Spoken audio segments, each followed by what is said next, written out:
Everybody, welcome. We're going to start in about 1 minute's time. So sit back, relax. This is going to be awesome. 1 minute. Hello there.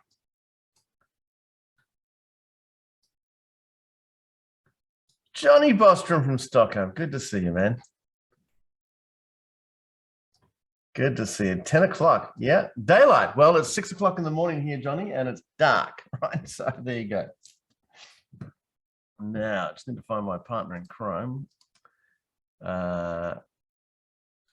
Kathy Anderson from Michigan. We're going to start in about 30 seconds. Let's get Carolyn Baker. Good morning, Carolyn. There you go, Maroons.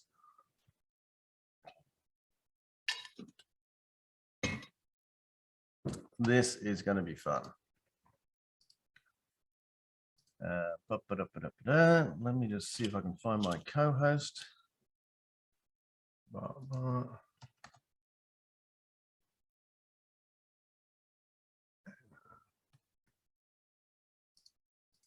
not yet.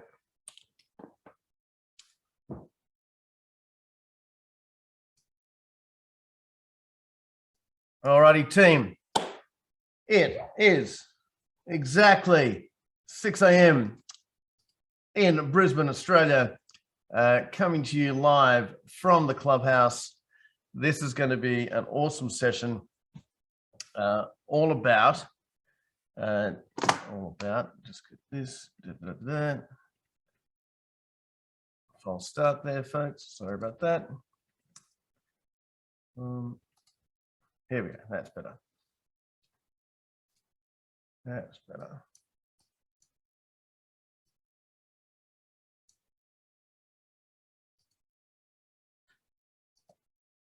Here we go. Well, team, good morning, good afternoon. Welcome. Yes, it has been recorded. Kathy Anderson, welcome along. This particular session is very exciting for a couple of reasons. And the reasons being, last year, I was in quite a severe accident. And that accident led me to be in hospital for a period of time, a couple of weeks of reflection. I now have to wear this armband a lot. And anyway, I was sitting there thinking in hospital about you, about the accounting profession, and about why I hadn't been doing a particular project that I'd done very successfully in Australia. And I'm going to talk about that project in a moment, but hasten to say, I decided I'm going to do this project. I'm going to do it, and I'm going to make it work. It's going to be amazing. And the result is what you're about to uncover in the next 90 minutes. So for those that don't know me, my name is Rob Nixon. I've been working with accountants for 28 years now, all over the world, and trained about 200,000 of them. And I live in Brisbane, Australia. I'd love to see where you're from, by the way. Pop in the chat, hello from. We're going to use the chat extensively today, so pop in the chat, hello, where you're from.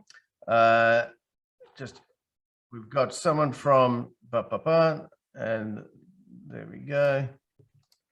Is that you, Wendy?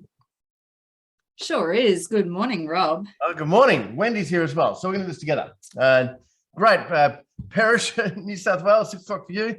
Red Deer, Alberta, Belgium, Greensboro, North Carolina, Edmonton, Montana, Kelowna. Love Kelowna. I've been there once. Colorado, Ohio, United States. We've got Montana. We've got people of Vancouver. Where else? Philadelphia, Cincinnati, Canada, and USA mainly, Wendy, today, which is awesome. Alberta, but a couple of Europeans popped in as well. All right, so we've got you. So we're going to use the chat team. We're going to use the chat to chat with each other, ask questions, etc., because this will be very educational. So the backstory, did this particular project, which I'm going to unveil to you today, but before that, worked with accountants all over the world, training them, coaching them, helping them. 18 countries worked so far. Written a couple of books, 4 books, in fact. This one came out in 2011. This one came out in 2015.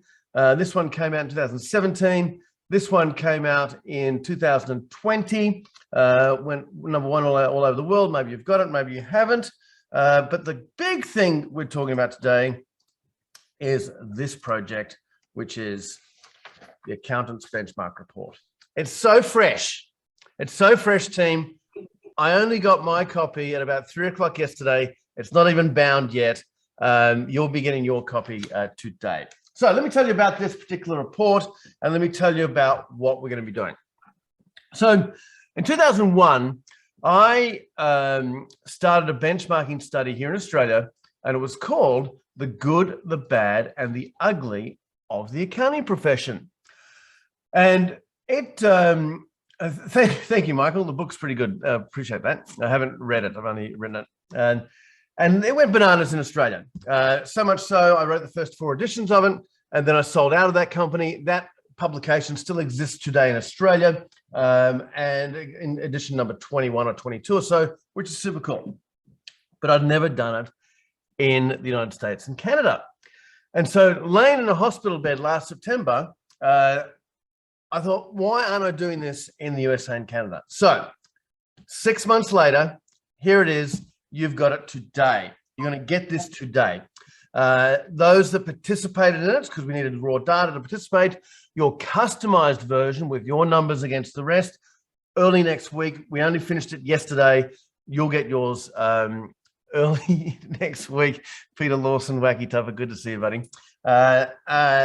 You'll get yours early next week, but today you're going to get yours. And today's webinar is all about some findings and some insights and a bit of a summary as to what we discovered, poring over the numbers of initially 267 firms, 267, and then we whittle it down once we kicked out a lot of the bad data to a lot of firms that made a lot of sense. So we want to help you. This is a tool that will help you benchmark yourself numerically against other firms, but it's also a tool to kick you into gear to implement.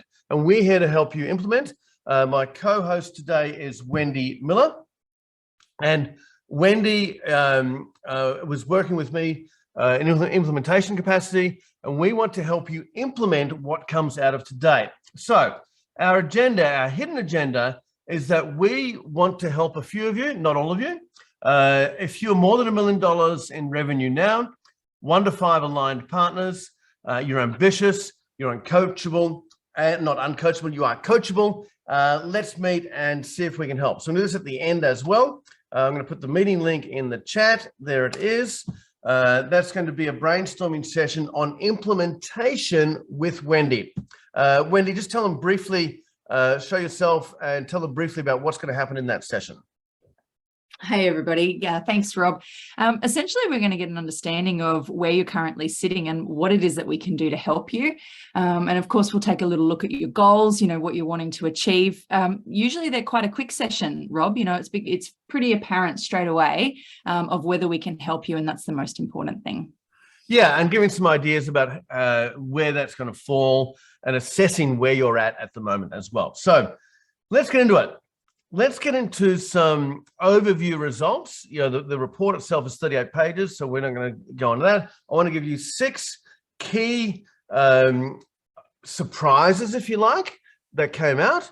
And then we're going to dig deep in each one of those into the data itself. So surprise number 1, profit was very surprising. I was out in my thoughts by about $100,000. In median profit per partner before partners' salaries. So whenever we talk about profit, it will be profit before partners' salaries, before partners' benefits. So we benchmark the numbers. And by the way, the firms participating were from $1 million to $10 million. Most were in the $1 to $4 million bracket. The lower quartile, the bottom 25%, was 250,503. Not so much surprising there, but it was the median that I thought was about $100,000 less than what it was. 419,827. So Wayne, no, if you have less than $1 million revenue, you should not leave now. No, this is what you need to be striving for. The KPIs are the same. It's just that your numbers will be slightly different because often in firms less than $1 million, there's a lot of heavy lifting done by the partners. So Wayne, no, don't leave now. It's only if we're going to help you. Our cut on helping personally is $1 million. You'll get a lot of self-help through the tools that we provide. So stay tuned, Wayne. Right.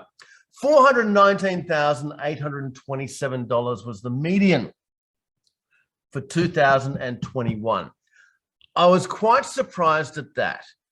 By the way, we did not do a Canadian version, US version. We thought we were going to, but the numbers were so close that we just left them all the same.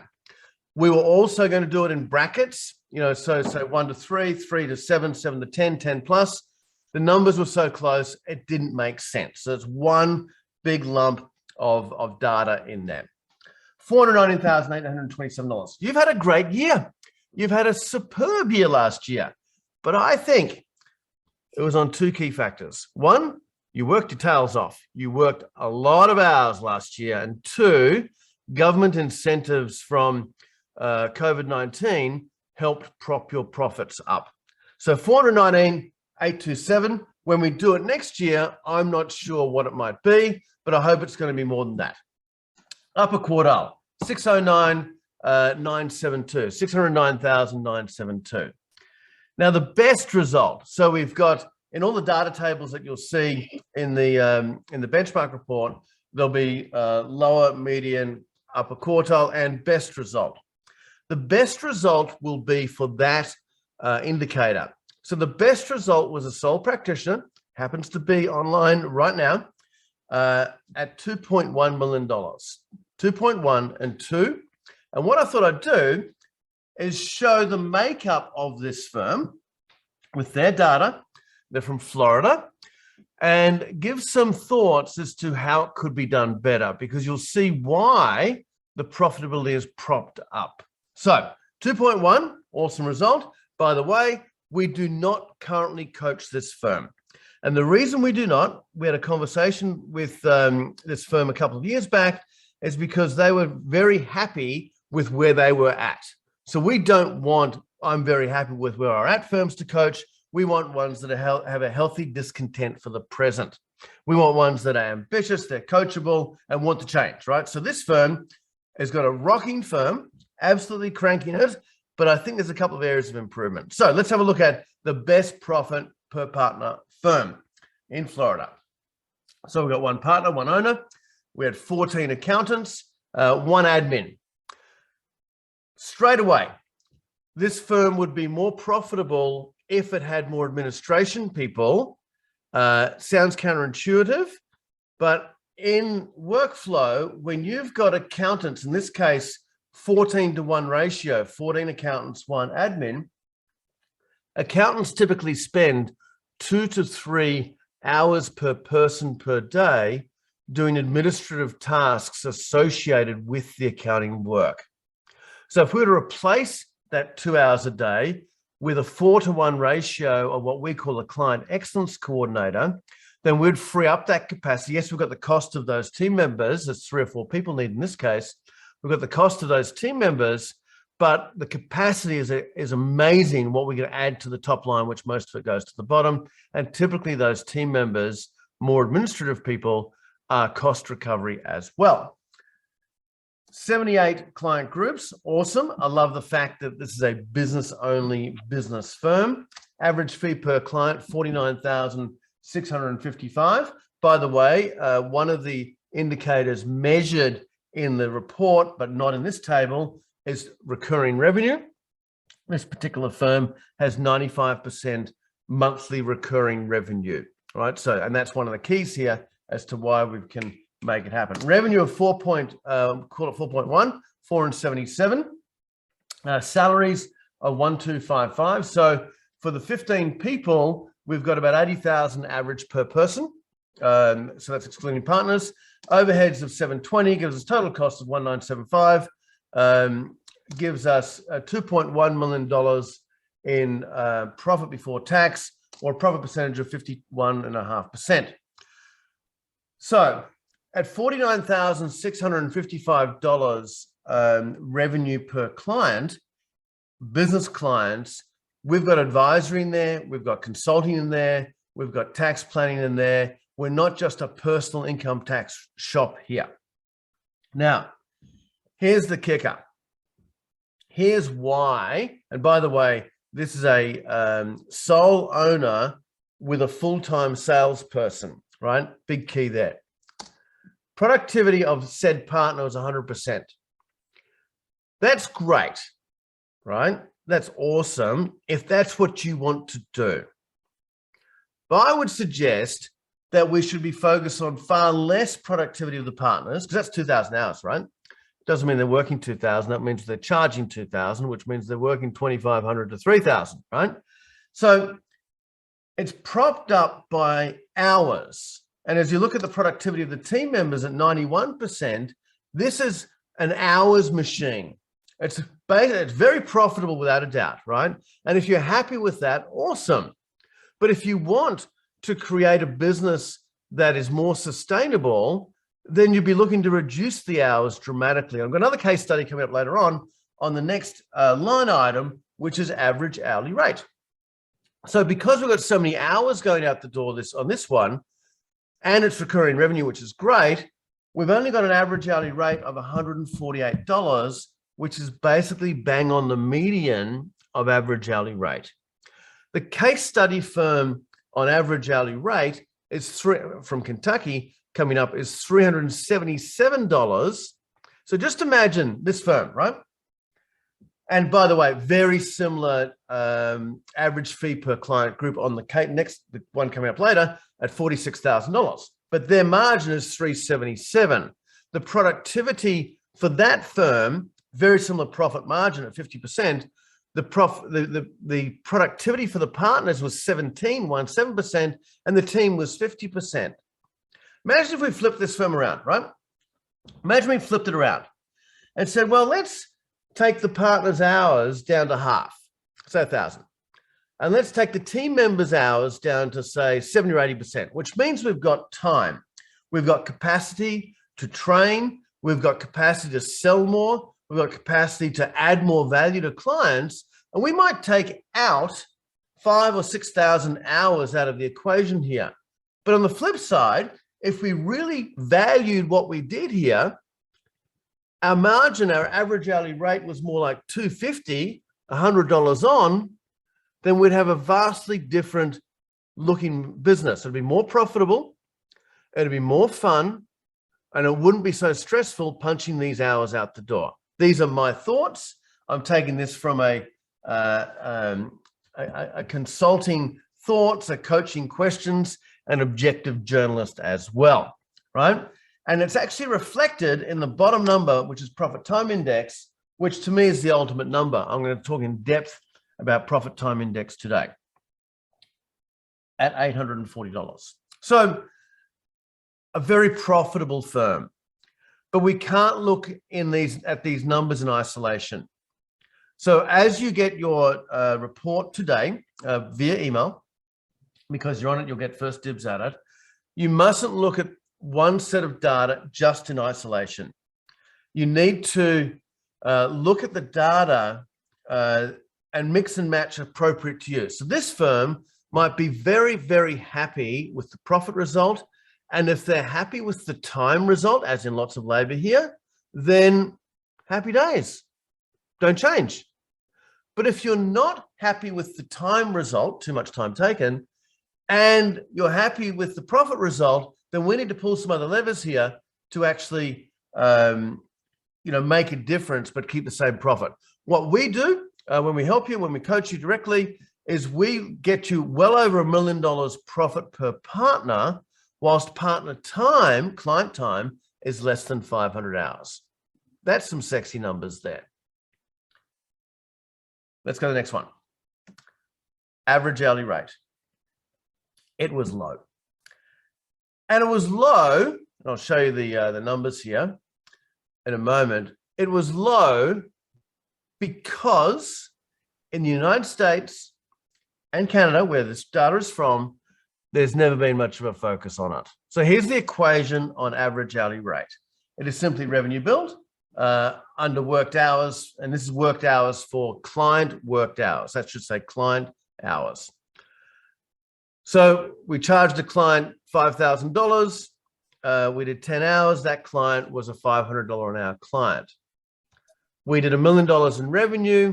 We did 10,000 client delivery hours, therefore $100. We did $5 million in revenue. We did 20,000 client delivery hours, therefore 250 average hourly rate. So the lower quartile was $98. The median was 141. Think about this, team. If I go to a massage therapist, like a sports massage therapist, they're going to charge me 200 up to 250, depends where you go, an hour, for that hour, right? The next day, I've still got the same problems. It is a temporary service. I go to you, and the service you give me is not temporary, it's permanent. But the way that you charge, the way it's structured, you charge by the hour mostly, or compute the price by the hour. Consequently, you get a very low margin. Consequently, you end up with more hours than needed. The upper quartile wasn't much better at 169. But the best result of 377 is a firm we've coached for about 3 years in Kentucky, and they've got it. I like this model better than the first model, although not quite as profitable, but it will be over time. So let's have a look at our Kentucky firm at 377 on average hourly rate. 1.5 partners. So one of the partners is half-time. That particular half-time partner does zero chargeable work, right? So she has worked herself out of the business and still owns 50% of the equity, and someone else has taken over. But even the next person has got the idea as well. We're not doing too many hours. 4.75 people, 1.5 admin and marketing, 45 client groups. Bit of a trend here, team. Less clients, more money per client. Average fee per client group, $45,423. Equate that out, revenue, just over $2 million. By the way, when I met this firm 4 years ago, revenue was 1.2 million, profit was 275,000. Salaries 401, 657 in overheads, total cost $1 million 50, therefore 984 in profit and 48%. So in the 4 years that we've worked with this firm, quadruple profit. That's awesome. Got $1 million. But here's the kicker. We've done it, or they've done it based on our advice, by not pushing the hours out the door. 17% productivity for the partners. 17%. One's at zero, other one is higher. The half is at zero. For the team, 50%. We're not grinding the team. You know what? You've got a bit of a labor shortage right now, haven't you? You find it hard to find people. Well, if that's the case, wouldn't a proposition be, you think of firm A and firm B. Firm A, come to our firm. We're awesome, right? We're a $2 million firm. We've got these benefits. What about tax season? Well, what about tax season? We expect you to work at least 60 hours a week during that. We'll bring it back to 40 for the rest of the year. So around about 2,200 hours, and we want you to put 1,800 hours on the clock. Firm A. Firm B, we're an awesome firm. Come work for us. We're a $2 million firm. We're growing. We're very specialized. We offer this wide range of services to business clients. And when it comes to hours, we only want you to do 1,000 hours a year, work 4 days a week all year through. Which would you choose? It is a seller's market, not a buyer's market for labor right now. You want to differentiate your firm. One way is to differentiate the work balance of how many hours you work. 377 in AHR for client hours. This business is really valuing what they do and how they do it. And then average hourly rate, profit time index of 947. So average hourly rate will be the driver. And you think of firm in this two particular scenarios here, one was 148, one was 377. That's a $200 and something difference there. Massive difference in value and efficiency for that firm. Adam, I am wearing an elbow sleeve because thank you, Adam, just as I pause. I fell into a fire. That was the accident. I fell backwards into a fire pit. I burnt all my back and burnt my elbow, and quite severely. So I've had skin grafts, the whole thing. So that was the accident. I didn't explain that at the start. Thank you, Adam. So average hourly rate. I'm going to get Wendy to comment a bit on this as well as to why it's so important. Here's where we measure it by. And most of you haven't focused on this. We need to measure it by period, quarterly, monthly, and weekly, by product, by invoice or fixed price per product, by person, some more efficient than others, and also by client. You know, some clients, you want to do a really interesting exercise, put all your clients into a spreadsheet. Column A, client name. Column B, revenue that you get. Column C is hours taken. Column D is B to C, and you'll get the AHR per client.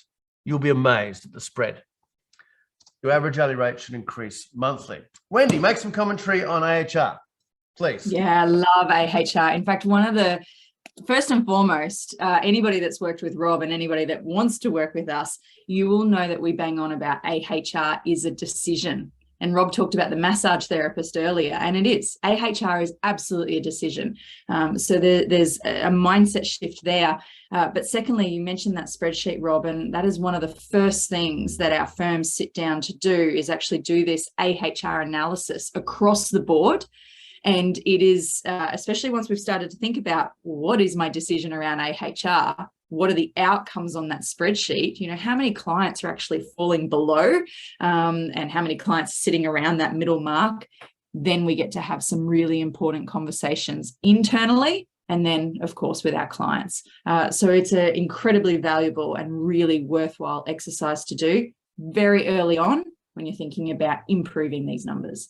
So think about this, folks. The last comment, your average hourly rate should increase monthly. Let's say you put a target, let's say you're 150 now. Let's say you're on the median result now, 150, give or take, right? And you said, you know what? I want this to increase $5 a month.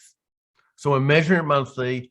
We're putting actions in place to make it increase monthly, $5 a month. $5 a month means that at the end of the year, you're net $30 up. If you do 10,000 client delivery hours, that is $300,000 in extra profit. You keep that rolling. Now, it's not about price gouging, team. It's not about, interesting comment like this week. I interviewed a firm, we're 19 months in, Toronto firm. This is a case study coming out in the next few weeks. And the first time I heard this comment. Great result. We've taken them from 2.5 to 3.8 million in revenue, and most of that was profit in the last 18 months. And Melissa said, she said, this is not about us price gouging them or them price gouging us. I thought that was brilliant, you know, because in some respects, the amount you charge, the clients are price gouging you. Think about that. Big focus on average hourly rate going forward. I was quite surprised at how low it was, but I know why, and that is because the USA and Canadian market has been built on hours. It's been built on labor. It's been built on brute strength. Let's change that whole idea. Next one. Next big insight. Cloud has happened. I'm so excited about this one. John, average hourly rate is after write-offs. So it's net. So we don't measure write-offs because we want to drive average hourly rate. But if you've got write-offs, you're charging to WIP and then billing afterwards. We're going to get to that with a firm that had 500,000 write-offs. You're probably doing it the wrong way. So cloud. I had no idea what was going to happen with this one. The median result of your clients on a pure cloud accounting system, QuickBooks Online Xero, was 29%. This one floored me. We were in Australia and New Zealand, we're a little bit ahead of you. We were at that number about 5 years ago, 5 or 6 years ago. Finally, your market, and by the way, this may be slanted to progressive firms who like going in benchmark studies. You may be slanted at a bit higher number for the whole profession, right? So we can just go on this set of data. But I want to give you a little session about what happens with your clients on cloud accounting. And I'm going to give you a session coming to you from the future, because we were at that number about 5 or 6 years ago in Australia. So here is the effect of cloud accounting, your clients on a pure cloud system, QBO or Xero, for example, on compliance. Essentially, you become more efficient. You become much, much more efficient when you work with your clients over a number of years with a better system at their end and a better system at your end. So let's say you've got 10,000 capacity hours, 10,000 hours punching out to clients. In year one, when you switch your clients across, you won't notice much of a change. Year two, you'll drop about 15% of time. So about 15 points comes off, you're about 15% more efficient. Year three, another 20 points or so. Year four, and up to 60% more efficient for like work. You've just got to trust me on this one. You may have seen it if you've been down this path for the last 4 or 5 years or so. You will get more efficient over time as your for like work, as your clients are on a better cloud-based accounting system with the connected apps as well, like Dext for receipts or Receipt Bank or Expensify, etc., and Bill.com. So with that in mind, I want to show you some data from New Zealand. So New Zealand started this revolution in 2008. In 2008, the revolution of cloud accounting started in New Zealand. In Australia, we caught on in about 2010 or 12. It really got momentum, 13, 14, 15, real momentum. And now we don't talk about it anymore. And because your number is reasonably high at 29%, median result, we're not going to talk about it anymore other than this piece. We're going to park this conversation because it's happened, right? We don't talk about it in Australia anymore. It's just part of the thing. You know, the estimate is 70 to 80% of small businesses are on a cloud accounting system today. So here's what happened in New Zealand as the trailblazer of this. And this is about the median profit per partner tracked over a 13-year period. Through the same sort of study we've just done for you, this study was done from 2004 through 2016. Here we go. So first of all, the median profit per partner in New Zealand in 2004 was $176,000. Doesn't seem like a lot, but it's got low cost of living and good lifestyle in New Zealand. I was born in New Zealand, would you believe? Anyway, when I first got that number, I kept this little spreadsheet, which was 5% increase per year. I figured at least a 5% increase per year, the accounting profession should increase at profit per partner. So here is their actual result. They ended up with just bang on $200,000 median profit per partner over a 13-year period. Here is my spreadsheet at 5% growth. They should have been well over $300,000 median profit per partner, but it was not the case. They ended up with just on $200,000 median profit per partner. Yet, in 2008 and subsequent years, when cloud happened for New Zealand, they got more efficient. So over the years, in particularly this sort of period here, I started digging around to find out why is the profit effectively declining when they're getting more efficient with their clients. And New Zealand's a big Xero shop. Xero was invented in New Zealand. Why did profit effectively decline, yet they're so much more efficient with their clients? So here's what I found. So this is my little coming to you from the future chat about what not to do. Number one, the New Zealand accounting profession was not pricing up front. If they're pricing in arrears, then what happens is, as you get more efficient, the time reduces and the price effectively goes down with it or stays the same. If you're going to get 50%, if you price it in arrears, if you're going to get 50% more efficient, you need to double your charge rates, hourly rates, to keep the same margin, and no one doubles their charge rates. That was the first problem.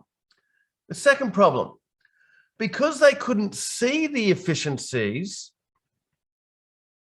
they weren't cutting their costs appropriately.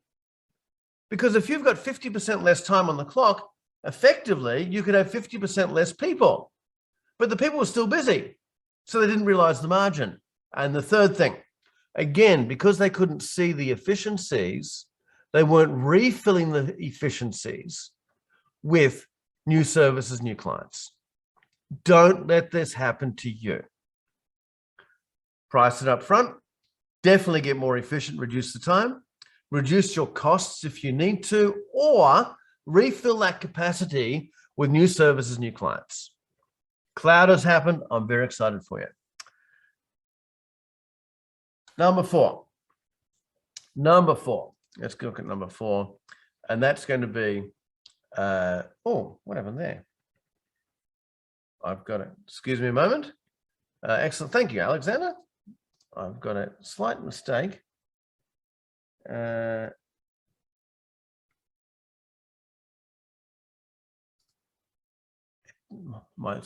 Because I only got all this yesterday, I only finished the presentation yesterday, and I made a couple of mistakes there. That's out, that's out, that's out. Yeah, that's gone. All right. Here we go. Next one. The next one. Boom, ba-dum, ba-dum, ba-dum. We'll get you the right slideshow. Number 6. I was quite surprised about very few who knew know the numbers. The reason this report was supposed to be delivered on April 20, by the way. Yes, April, we're skipping 4 and 5 because the slides, I was only meant to do 6 and 4 and 5 I was supposed to take out. Thank you, April. You'll get them in the full report, April. Don't worry. Stay tuned, right? So the reason this report was delayed, yeah, I know you're keeping me honest, April. Love you. Love your work. The reason it was delayed, April 20 was it supposed to be released, is because I had to spend 3 months going backwards and forwards checking the numbers. I was flabbergasted as to how many firms did not give accurate numbers. You know, I've been looking at numbers for 28 years and I can pick it up, but that one's wrong, right? That doesn't make sense. Email, contact, tell me about that number. Oh, and here's a good one. Number of clients. I reckon about 70 to 80% of the firms that submitted data I had to go back with, tell me how many clients you actually have. Because I'd have 2,100. No, I want a client group. The Nixon group has 11 entities, 2 personal income tax returns, 2 trusts, got a couple of companies in there, 401ks and so on and so forth. You know, 11 entities. It's only 1 client. I don't want to know how many entities, how many tax returns you file, how many client groups do you have? I want to know how many hours you're actually working, not a guess, an accurate number. I want to know not only how many client delivery hours you're delivering, so partners and or team members, but on top of that, how many hours you're working in the business, not on the business. The more you know your numbers, team, and by the way, I'm not an accountant, but I'm wired up for numbers, right? I was a straight A student in maths. I can do maths in my head. You know, I can pick it up. I'm sort of attracted to the accounting profession because your numbers, you're the number one in numbers. I like numbers. I'm a stats guy. But you have got to know your numbers. So I'm going to give you 2 scorecards of essential numbers you need to know. First one is going to be the weekly scorecard. The weekly scorecard. How many leads did we get? How many new inquiries did we get for new business? How many sales meetings did we do? You know, in the report, one of the firms did 465 sales meetings for the year as a sole practitioner. Cranks it at about 48% profit. Does about $1.3 million profit in this business. Filing or lodging percentage. Where are we at with our filing program? We've got X amount to file by X date. Give me a number. Where are we at? Oh, no. We're busy though. Okay, is it 72%, 71%, 60%? Then we can plan it out. Average hourly rate for client hours, as we discussed earlier on. Critical AHR numbers. Time under budget. If you are focused on a fixed price and being efficient, the objective is to drive the time down. So let's say we've got a fixed price of $5,000. Let's say we've got an average hourly rate of $250, therefore 20 hours needed on that job. Well, time under budget, we came in at 15 hours, right? So what's 5 into 20 is 25%. Time under budget, 25%. Awesome. Let's keep doing that. Let's drive the time down, team. Revenue. What was the revenue for the week? April's asked a question for weekly HR. Is that for the week, month to date, or year to date? We're about to do monthly as well. So this is for that last week. You can certainly add month to date as well, April, if you want to add to this. But at a minimum, we should know how we're performing that week. The monthly scorecard to the whole team. Average hourly rate for all hours worked. So there's 2 AHR numbers, all hours worked, which is a reflection of revenue per full-time equivalent person, and client hours. So we need to measure both. So if we've got all hours worked, so let's say a team member works 160 for the month, got 10 team members, therefore 1,600 hours worked. We did X revenue, divide that into that, and that will give us average hourly rate all hours worked. Client hours, we had 160 hours per team member. We did 100 hours per person. We did 1,000 hours for the month, and we did X revenue. Therefore, there's our average hourly rate for client hours. How many new clients did we get for the month? Revenue for the month, and profit for the month. And lastly, profit time index, which is what we're going to wrap up on our big number. You got to know your numbers, team. You've got to know your numbers, be onto your numbers, know what the drivers are of the numbers, and move the needle on the numbers as well. Yes, we've got client work to do, but this is a business we need to run, and we need to run it by metrics. All right, this one was no surprise. This one was no surprise. Charging by the hour hurts. But I'm going to prove it to you.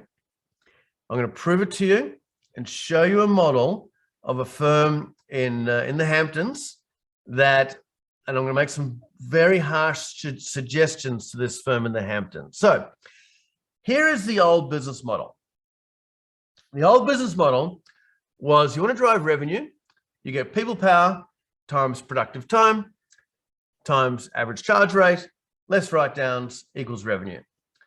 Time-based billing in arrears. Mike, profit time index is coming up soon on how you calculate that. Stay tuned. I know you're keen. Less labor costs equals gross profit, less overheads equals profit. That was the old business model. Time times rate, less write-downs, price at the end. Who came up with this model? Who was it? Who was the culprit? This old geezer right here. Probably a lovely man, but I'm just being facetious. Reginald Herbert Smith. He passed away in 1966, but in 1919, he created the billable hour. He was an attorney, he was a lawyer, and somehow the accountants caught on as well. This is a over 100-year-old business model. Why would you operate a business model developed by your great-great-granddaddy? It is absurd.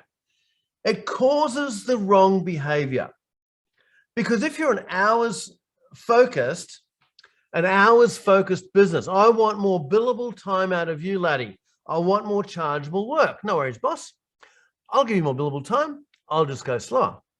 I'll pad the timesheet out. I'll make mistakes. You got your hours on the clock. And you are not doing your clients any favors. And somewhere along the line, someone had turned the hour into 10 pieces, called a 6-minute unit. And it still exists today. It is crazy. So driving the hours means we need more labor. We need more labor, we have more costs, we have more problems of finding labor, and knock-on effect, right? So I wanted to find out some examples of firms that are 100% priced by the hour and what do the numbers look like. So check this out. From the Hamptons, one of the wealthiest locations in the United States. I've been there once. There's a number of golf courses I need to play there, so I'll be going a number of times. So we have a sole partner firm. We do not coach this firm, by the way. I'd love to, because we could really help them really quickly. We have 14 accountants, 6 in admin and marketing, 21-person firm. Clients. We have 491 business clients, 795 individual clients on top of that. So that's, what's that? 1,300 clients thereabouts. There's a lot of clients going on here. We have $1,958 average fee per client group. That gives us revenue of, so that's $1,958 for the business client groups, $2.5 million. Now that is net revenue build. So we have a 21-person firm pushing $2.5 million. They were gross 3.1 million, but they wrote off nearly 600,000, net 2.5 million. Write-offs occur more prevalently, if that's a word, when time-based billing in arrears happens. We have labor costs of 1.4 million, overheads of 876, total cost of 2.3. There's not much left here, team. 205 profit, 8%. We have 8% profit. We have enough labor here to do $4 or $5 million in revenue. Enough labor. We do not need any more labor. What we need here is a better process. They are 100% priced by the hour, of which 20% is priced by the project, but the price is derived by the hour, and 80% is priced purely in arrears, but it's all priced by the hour. Productivity of partners, 43%. Busy enough? Team members, 59%. Not busy enough. Now that would be okay if we were like the Kentucky firm earlier, where the average hourly rate was high. But in this case, it's $149. It's median. And the profit time index was $95. The reward for all this effort, for all these clients, is so low. So low.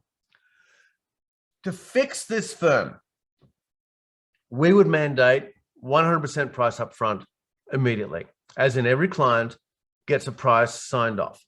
Number 2, we'd put in a workflow process to improve the efficiencies of the business. And number 3, we would be instituting a sales process, because we've got lots of capacity here, to all those 491 clients to find out what they need, what they're looking for. We call it a GAP meeting. GAP stands for Goal Achievement Process.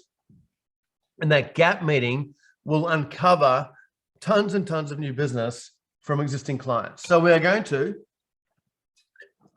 price every job differently. These are the big 3 for this firm, right? Price every job differently. We're going to get more efficient to reduce the time even more. And we're going to get, for all those 491 clients, run a sales process. This is like year 1, right? Run a sales process that we can actually find out what additional services they need, because this firm has capacity. What this firm doesn't have is a good process and a good management structure, but it's fixable. The infrastructure is there. And if you're listening, Southampton firm, we would love to help you. So pricing by the hour, flawed, knew it. I wanted to see some data on it.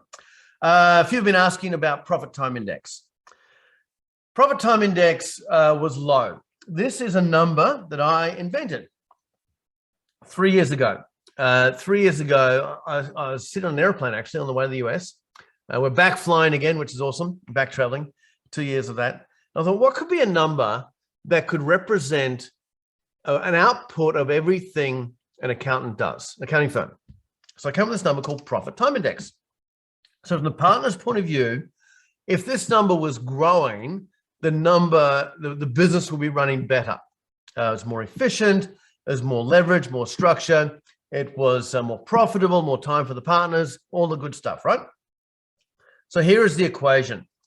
The equation is profit before partner salaries divided by total in hours worked by the partners. In hours, working in the business, determined as client work, charged or not worked, review work of team members, so it's still client work, administration of the firm, management of the firm, HR, IT, etc. The working in hours. How many hours did you do for clients, plus how many hours did you work in the business?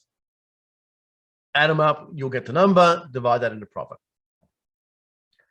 Versus working on hours, tasks that get leverage. So business development, product development, leadership, sales, things that drive the performance of the business, not doing what the business does. So you work out your number, and what we found, the number was low. We have a sliding scale. At 0 to 250, you're overworked, underpaid. You just, like that firm prior, $95, $98, just working the hours, not getting reward. 250 to 500, you start to make a little bit of money, but you're still working too much. Here at Pink, 500 to 1,000. Okay, you're making some money, but what about the time? 1,000 to 1,500. Leverage is kicked in. Things are going great. Typically at 4 and 5 here, at around the 2,000 mark, you're typically making about $1 million profit per partner. Sometimes when you get to that level, you take the foot off the gas and you get a bit too comfortable. Let's not get comfortable. We've got the money bit sorted out. Now let's focus on the time. Let's really reduce the time of the partners. You get to this point here, around the 3,000-4,000 mark. Let's double it from here without doubling the time. Let's keep pushing. At around this 10,000 mark, corporate structure is typically in place. Go big or go home, make a decision. The best result I've ever had from a firm I currently do not coach, but I coached them for 4 years, is $30,000. $3 million in revenue, sole owner, 12 people here in my hometown, 12 people, sole owner, 1.8 profit, 60% profit. Ray, the owner, spends 1 hour a week at a management meeting, does 0 client work, and the rest of his hours per week are in business development, looking for new clients. In our survey, the best result, let's have a look at the best result for Profit Time Index. This is a 2-partner firm. We've been coaching this firm now for 4 years next month, in Maryland. They're a case study firm of ours, and this is their 2021 results. 27 accountants, 7 in admin and marketing. So we've got 36 people here. Of the 36 people, 16 are in the Philippines, in their office in the Philippines. So they have set up a shop. Sorry, 12 is the number there. 12 people in the Philippines. They have a facility where they've got team members over there who are doing a lot of the client work in the Philippines. We can help you do that. Show you how to do that. 606 client groups. 100% of their clients are the same niche market. The same market. They're in every single state of the United States. One market only. Average fee per client, $11,000. So it's not a huge average fee per client group. But their clients' revenue, their body shops, auto shops, their clients' revenue is from about 500,000 to 2 mil. So they're only small business clients, and they are, for services, they are providing the tax and compliance, of course. They provide a monthly benchmarking service automated with a bit of tech they've got. And for some clients, some bookkeeping as well. It is not consulting. It is not advisory work. It is regular business work. So revenue of 6.8 million, salaries 2.3, 1.4 million in overheads, total costs being 3.7. So by the way, out of all the data sets we received, this has got the best mix, but even still, there's areas for improvement here.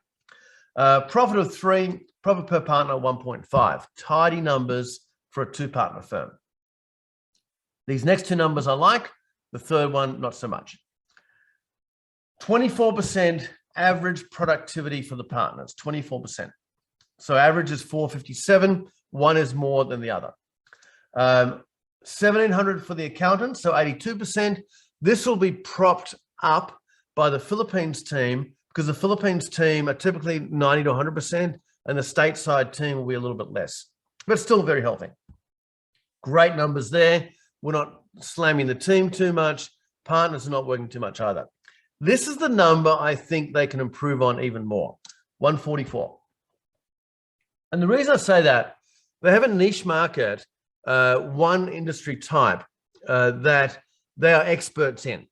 And they should be charging more. By the way, I talk to them all the time about this. They should be charging more than they currently do, particularly for new clients. They're undervaluing their expertise in that singular niche market. So it comes out at 144. But what they have got right is 2076 of average profit time index. Wendy, you've worked a lot with this firm. Tell us a little bit more about them, what they've been up to. We'll have a water and a bit of my banana.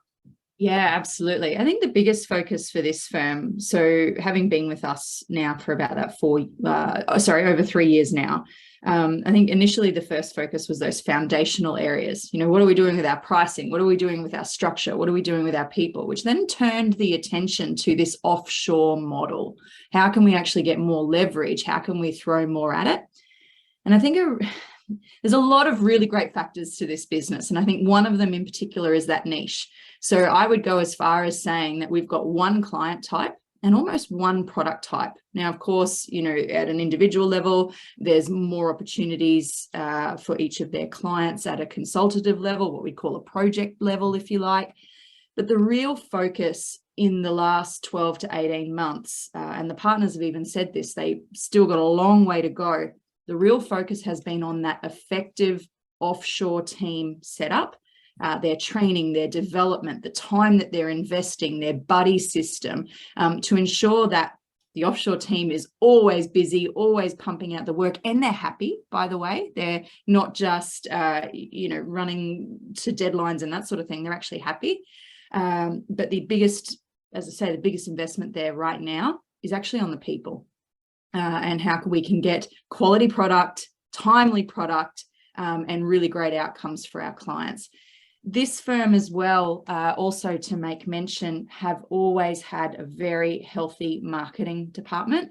And Rob, I know you've talked about marketing in the report, which I think is fantastic. I don't think it gets talked about enough, because when we're working so well on tightening up all of the foundations in the business, which this firm has done, and then we're doing really well with our existing clients and getting new clients, obviously we want to keep that funnel going. We want to keep getting more clients in and basically keep getting better and better with what we've got, become the leading experts in what we do. And of course, you know, do really great things with our clients and do really great things for ourselves and our team as well. Thank you, Wendy. So Peter's asked a question, which I've sort of answered to everyone. We asked it privately. What's the largest firm you work with? So we work with firms that are over $1 million now and 1 to 5 partners. They've got to be coachable and ambitious. That, privately, right? Private, as in one-on-one. Here's why. When we get over 5 partners, there are too many indecision makers when it comes to the sort of work that we do. Because the work that we do is quite intense. We're very much pushing you. We expect implementation. We expect things to get done.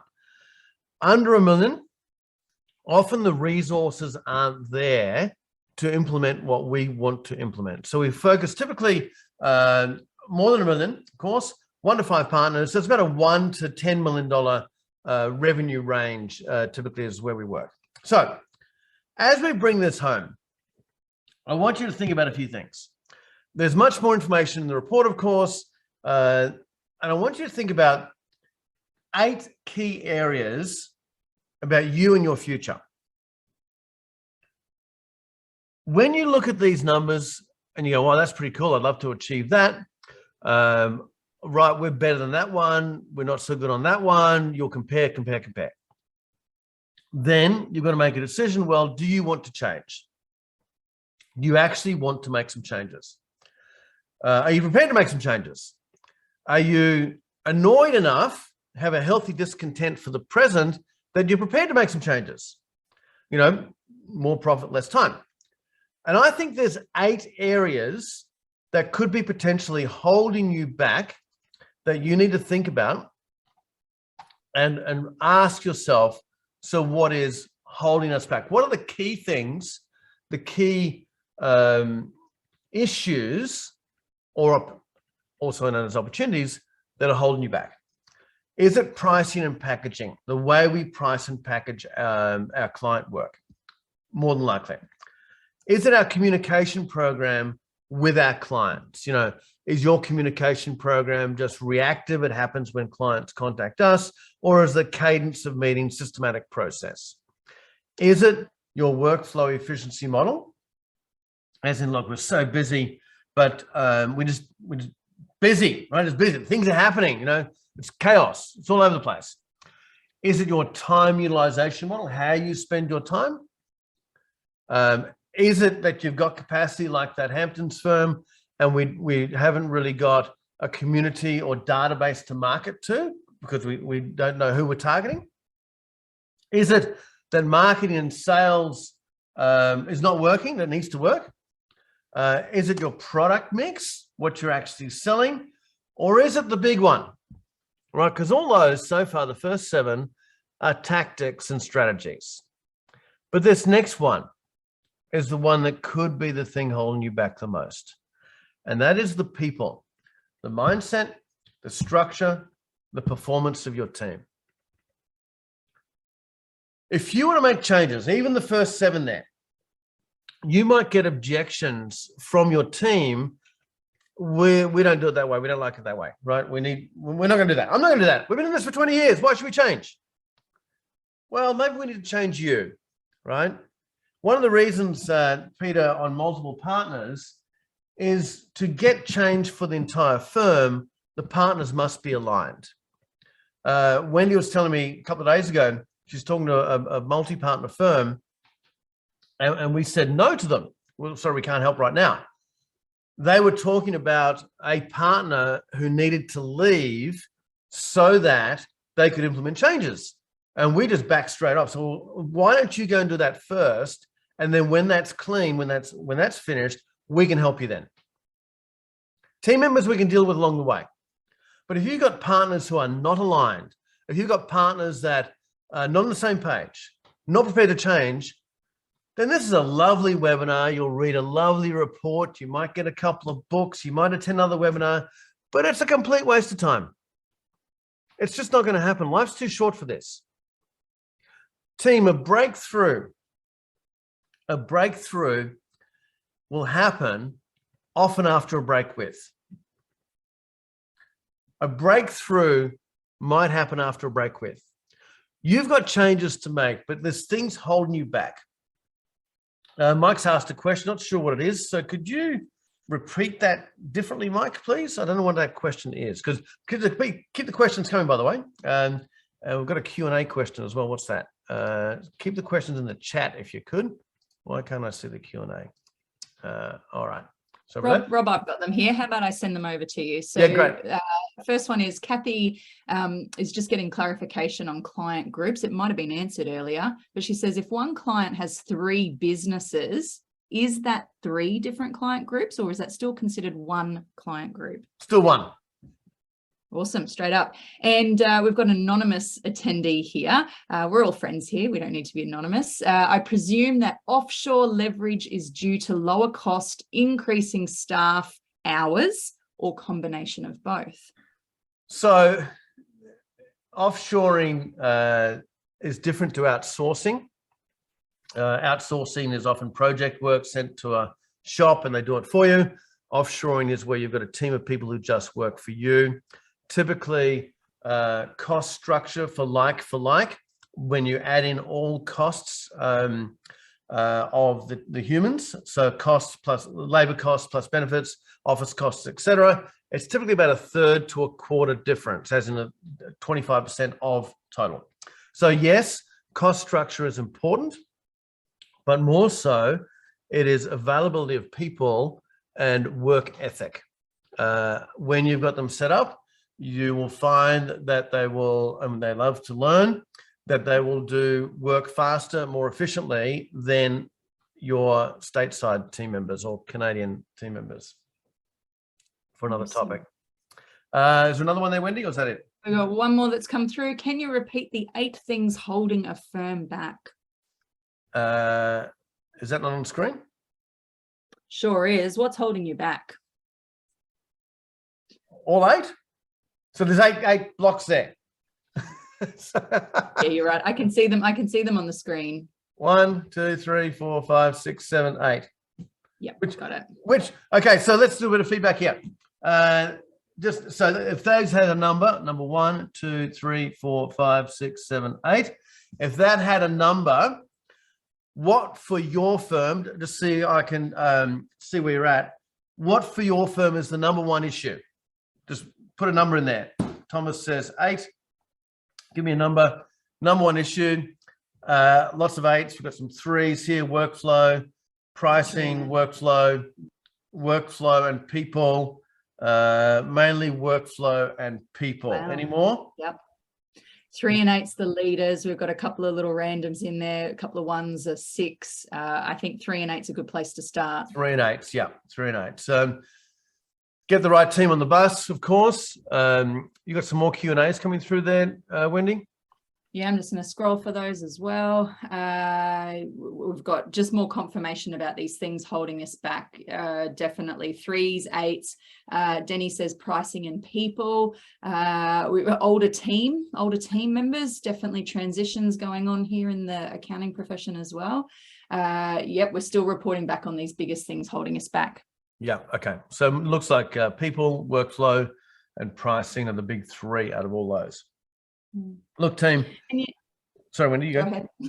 I was just going to say, and ironically enough, they're some of the key areas that we focus on in that first initial period of working with our firms. You know, it's first and foremost, let's get those foundations sorted. Let's take a look at your organizational structure, how we're processing this work through the organization, who's on the team.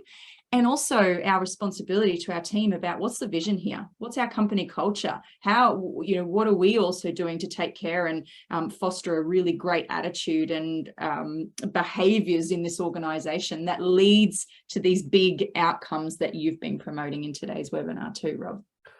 Michael, you made a good comment. Thanks, Wendy. People don't like change, but everything is always changing. Yeah, for sure. Well, wouldn't it be cool? And I've just done this, by the way, for our firms that we coach. I created a training program called Finding Great People. And it was 21 points on how to find great people. I believe with so many people hired in the accounting profession, you should only have A-class players. You should only have people who want to change, who are prepared to change, who want to innovate, who want to serve, who want to do the best. Finding great people is a marketing exercise, just like finding great clients. If you're going to look to find great clients and have a marketing person doing that, let's have a person on payroll who's going to help you find great people, only A-class people. Susan, you talk about pressing for change. Typically, how much partner time do you need to embark on a successful implementation? Susan, so this is the only question we can't accurately answer. More time, and you have the time, by the way, but I want you to talk about time. If you think about your week as 10 half days, so 40 hours, 10 half days, and if you allocated just a half day a week, 10% to working on your business initially, because the work we do with you and what we're talking about in this report, what we're talking about all this today's webinar is all about working on your business, not in your business. If you allocated just 10% of the week, 4 hours every week, blocked it out, you would go a long way to implementing a lot of things that we're talking about here. You've got the time. You actually have the time now, but often the time you're doing is not efficient. And that's why, many of you have mentioned about workflow, et cetera, in your number. Workflow is a critical one, how you spend your time, how the team spends their time getting more efficient. So Susan, as much as possible, but we just take you for where you're at right now, and then move you to get more and more, so the more time you've got, the faster this goes, Susan, the more time you can allocate, the less time, the slower it will go. But think of 10% of your week in 10 half days. All right, the obvious question around all of this is, what help do you need, system support, to implement the change, right? And create value for your firm. The choice you've got a choice here. You can do this slowly, or by trial and error, or you can take a shortcut and do it fast. Over the years, we've developed the soup to nuts system process, which involves coaching, accountability, all the tools, and the community to transform your firm. We're talking about not a few tweaks to the dials here, transforming your profit, your cash, your revenue, your team, transform your clients, your lifestyle, your wealth, and transform yourself. We consistently hear the work we've done with you is life-changing. We consistently hear, I've now got a cash machine. We consistently hear the culture is so much different. It's so much more energy these days. And it's all about three pieces: accountability, learning, and sharing. Today is about content, right? The report's about content. The next webinar we do is about content. The books that you may read about is about content. Go to our website, you'll get content. Content on its own is not going to change. It peters out after a while. You get a burst of energy, then it peters out. What you've got to do is keep the pressure on and make a difference. The how-to tools which we've got, and implementation support.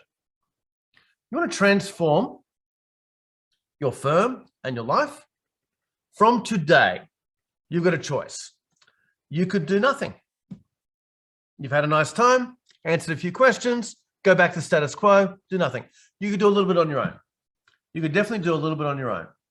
Or if you really want to kick this thing into gear, with our help, we would love to help a few of you with our coaching process, with our community, with our tools, to really, really make a lifelong difference with you.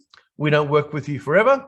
We get the foundations in place, typically up to 3 to 4 years to really make it work, minimum 18 months, and then you're off, you can finish the rest off. So this is not for everyone. Our help that we help you is not for everyone. If you are a firm, as I mentioned before, more than $1 million in revenue, 1 to 5 aligned partners, and we will help you with what that means as far as aligned partners. You're ambitious, and you're coachable, as in you're going to implement change, then let's meet to see if we can help. I'm going to put the meeting link in the chat again. This will be an initial meeting on implementation with Wendy to see where you're at and where we can help you or not. We will tell you if we can't. There's no charge to this. There's no charge for the report coming out today. But we would love to help you. We've got some capacity. This is the time to do it. You're out of your tax season, you're out of your busy season. Let's catch up, let's meet, and let's see if we can really help you make a difference. Here are the numbers, the averages of the firms that we coach on year 1. So typical average starting mark's 1.5. We certainly go right up higher than that. Average profit improvement, revenue improvement is 21%. Profit is 98.4%. Year 1, time is about 20% reduction. Year 1 is about a 20% reduction. It is in year 2 and year 3 that the time reduction really kicks in. Year 1, we'll focus a lot on foundations, efficiencies, profitability, and then we'll start to transition clients away from partners, get far more leverage. If you want some of that, just pop yes into the chat and we will follow you up as well. So if you want some help, just pop yes in the chat. We would love to help you with this whole process. Team, it's been awesome. We love doing this. We're good at it. And we want to make sure that a double dose, thanks to you, Brian. Cool. Double dose. Team, we want to help you make a massive difference in your firm. We want to help you make more money, reduce your time as well. Let's make it happen. Later in the day or your night, you'll receive an email link to the report. You can download it, pore over that, learn over that, and good to see you. We're done. Wendy, final comments? Awesome. Look, Rob, I said this in our private community. We've got a private Slack channel where all of our current network member firms get to chat. And Rob, I just wanted to say how incredibly proud I am of all of the hours and the effort that you've put into this. The participants, this was a big deal for our participants as well. So I just want to take a moment to thank you. Some of you I will be meeting, in fact, later today. In fact, I'm very excited to meet you.